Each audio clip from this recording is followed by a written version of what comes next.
So this pizza is going to be a harissa and tomato base with lamb and cumin meatballs, a little bit of olive oil, and throw those meatballs in there. We're going to make the pickled carrot ribbons to finish the pizza off. Slice down the carrot into thin ribbons, hit them with a little bit of lemon juice, pick some mint leaves, cut it finely as possible, and that is quick pickled carrot.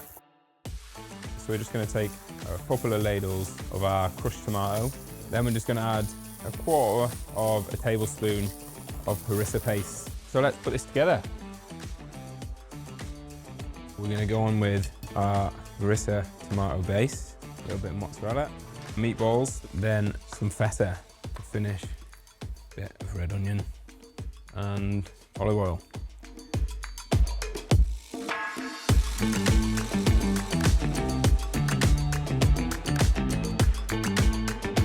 Now, to finish off, we're going to get our pickled carrot and olive oil.